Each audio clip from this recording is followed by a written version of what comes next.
Shalom Aleichem. It's a famous Reb Zushya, the Rabbi Elimelech of Lezhinsky's brother, that he says, "V'chisaymu ma noichal b'shana hashvius." If you ask, what am I going to eat on the 7th year? I'm not allowed to plant. So Hashem says, "V'tzivisi es brachosi," I'm going to command my brachos. So why do you need a command? So he says that really, if Hashem told you that you're not allowed to plant on the 7th, He didn't tell you don't plant on the 7th year and you're going to die. So sure, was going to supply for you. But because you asked, that's short already. What am I going to eat? You're doubting. You by you doubting, you were like took the pipelines of shefa and bracha and like you constricted them. So now Hashem has to recommend to open them to supply bracha. But the bracha for sure would have came without asking. This reminds me of a medrash. The medrash, I think it said there was a ger who used to be a stargazer. He became a ger, and he had to travel a long distance. So his old minhag was that he would go check out the constellations before you set out on a big trip to make sure everything's in order. And he saw, I don't know what he saw. I think he saw something dangerous, whatever it was. And he's like, one second, what am I doing? This is why I became a ger. I used to believe in this stuff beforehand. Now there's a Rebbeinu Shalom who runs everything. So he went on the trip anyway. And I think the medrash says that he ended up getting, as a Kanarov was a storm at sea, or getting held up by robbers, and he ended up being saved. So I think the medrash says that why was he attacked by robbers is because he looked at the stars before he went out. And why was he saved? Because he put his bitachon in Hashem. So in other words, sometimes being too smart, sometimes Hashem requires of us a tmimus, to go with simplicity. We're the time where we see in the Torah this command of going with tmimus. Rashi says, "Tamim tiyam Hashem lekecha." You shouldn't be doirish achar sidos. Don't be so futuristic. One of the ways this applies is very hard to apply to our life is what are we going to eat tomorrow? Parnasa, right? But even that requires a tmimus. There's a certain mile that Klal Yisrael has, Yaakov Ishtam, that of a tmimus, that we're able somehow to put things away. You to buy kosher, to put your kids through to tuition for school. I'm saying when we start worrying about parnasa, it's all after we cheshbon, after you say that's a given that you're gonna send it. I heard from Rabbi Shabbat Goldstein. He told me, I think b'shem of Meir Shapiro of Lublin, that when Hashem told Avram Avinu, first of all, he found out Avram Avinu that Hashem took him above the stars. He made him that he's not meshubah to mazolis. Why?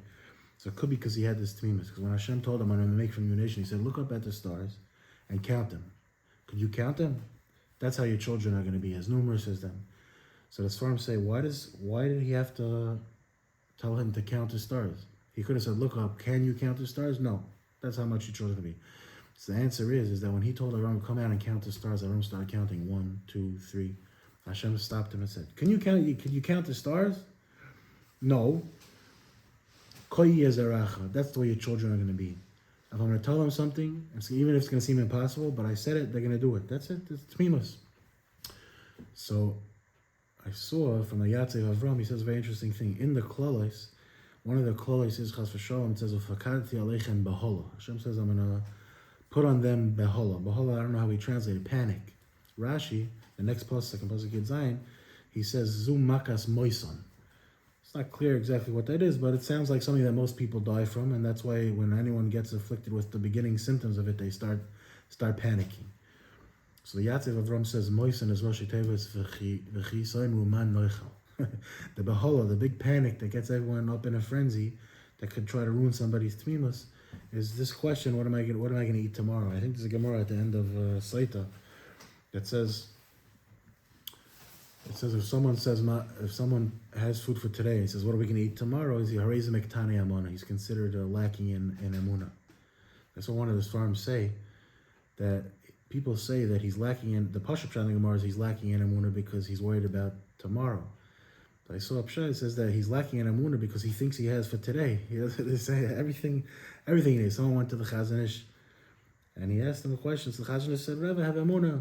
So he said, Lav kol yoyim misrachesh nisi. He borrowed a term from the Gemara that says, not every day is Hashem does a nes. So the Chazon Ish said, Lav kol yoyim misrachesh nisa. No, every day there's a nes. That's the way it is. And it happens to be, Stam, when we're talking about nisim and the Chazon Ish, I saw a Moedik pshat. There's a machlekes whether we know Shemitah B'zman Hazeh is the Rabbanon. So now the Shaila was when they were going to reinstitute, when Klal Yisrael was coming back to Eretz Yisrael in the 40s, to keep Shemitah, but they want to know, do they have the bracha? It was like Pekuach Nefesh. Are they going to have this bracha if they keep Shemitah, that they're going to have supply for 3 years? So there was a very big tumult of all the Gedolim, is that if Shemitah B'zman Hazeh D'Rabbanan, maybe you don't have the promise of the Torah, that you're going to have bracha for 3 years. And they all brought the Sma. There's a Sma, I think in Choshen Mishpat, who paskins that B'zman Hazeh, when it's D'Rabbanan, you don't have the bracha of the Torah.